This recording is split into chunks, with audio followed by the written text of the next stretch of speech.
Hello everyone, welcome and welcome back to my channel. In today's tutorial, we're going to be learning how to make this runched skirt that you can see me putting on. If this sounds like something you're interested in, keep on watching and don't forget to subscribe. With that being said, let's get right into the tutorial. To make this skirt, you'll be needing 1 yard. For me, I have about a yard of fabric right here. The first thing you want to go ahead to do is to make a fold into 4 because we're going to be cutting the back, which is going to have a zipper, and also the front at the same time. So guys, how wide this fabric is folded is just my actual hip measurement divided by 4. I added about 4 inches to this. Now I can go ahead to add way more inches if you want it to have a wider. For my zipper allowance, I left 1 inch at this point. Then from the tip of this region, which is going to serve as my waistline, I came down by 3 inches. Now this 3 inches is going to be for my turn up at the waist because this skirt does not have a waistband. Then I came down by half an inch, which is the sewing allowance at the waist area for my main skirt.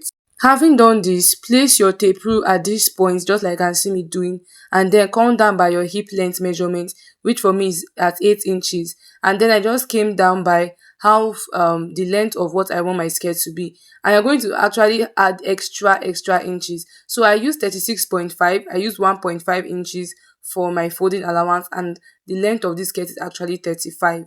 So it should be way longer around your knee region if possible. Then I'll proceed to connect all these points together.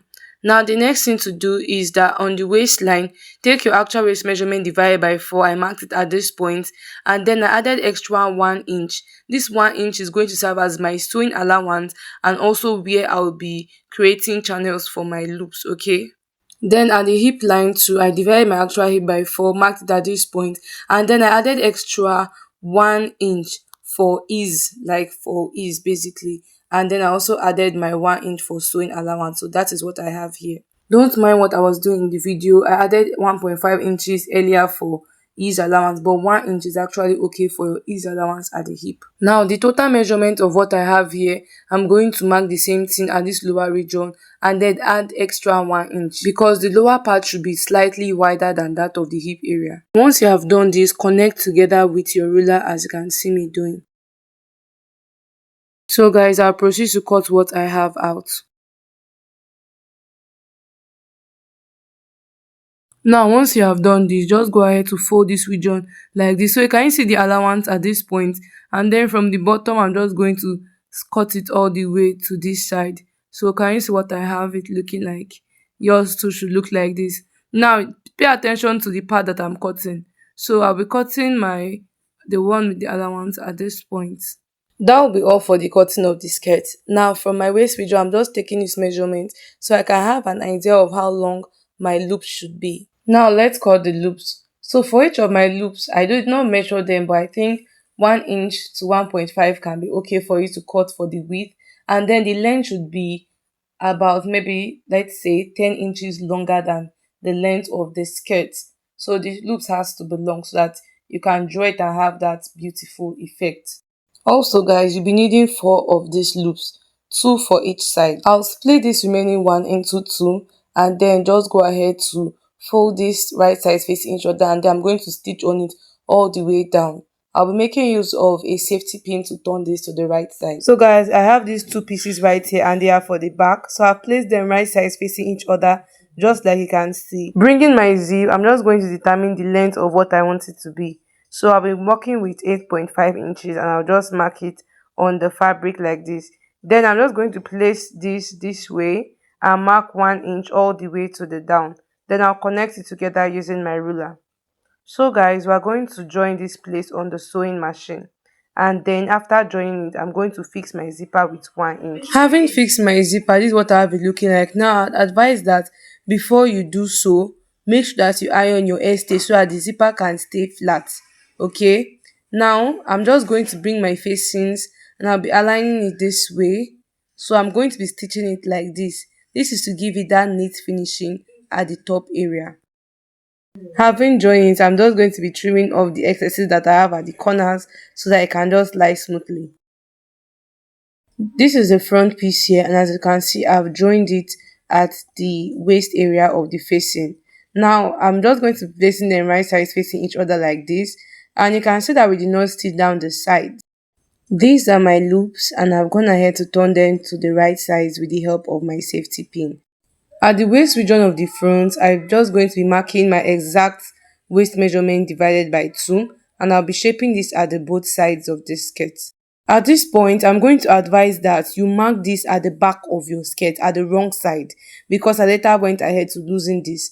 So just imagine you have marked this at the wrong side of your skirt, like the back, the actual waist measurement divided by 2. Then just go ahead to add your loops at this point. So you're going to join your loops like this.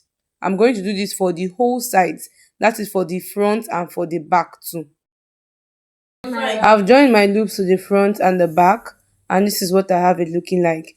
Now I'm just going to go ahead to align them at my actual waist measurement, and then just pin it like this all the way to the top, and then begin pinning it to the down. Now the joinings must match themselves, okay? So just take your time and you pin. Now you are the rope, you have to put the rope outside and not pin it inside. The rope should be outside, and then just pin it all the way to the down. Having pinned these guys, remember that I gave 1 inch for my sewing allowance and also for my channels or loop allowance. I'm going to mark this 1 inch everywhere like this, and then use my chalk to trace out the marked measurements. Now also do the same thing at the other side. Now after marking and also joining together, the next thing I'm going to do is to fold the hem of the lower part, okay? So you just go ahead to fold it. Having hemmed it and also sewn on it all the way to the down, like the 1 inch, then the next thing you're going to do is to begin creating your channels. Now this is why I said that you should join the loops to the wrong side and not the right side of the fabric. So I'm just going to correct that, and then I'm just going to take the facings and face it down, making sure that the joinings um are not at the top region, like you shift it a bit inside. Now use your pins to hold it in place. So you can go ahead to weave this individually for neatness. Then use your pins and you hold it down, making sure your loop is going to be where it is supposed to be. Do make sure that you take your time whilst doing this. So guys, I took my time and then I created my loops. So this is what I have it looking like. Then can go ahead to trim the length of the ropes, okay, to what you want. And that'll be all for this tutorial. If you found it helpful, don't forget to hit the like button, comment and also subscribe. Thank you all so much for watching this far, and I will see you all in my next video. Bye.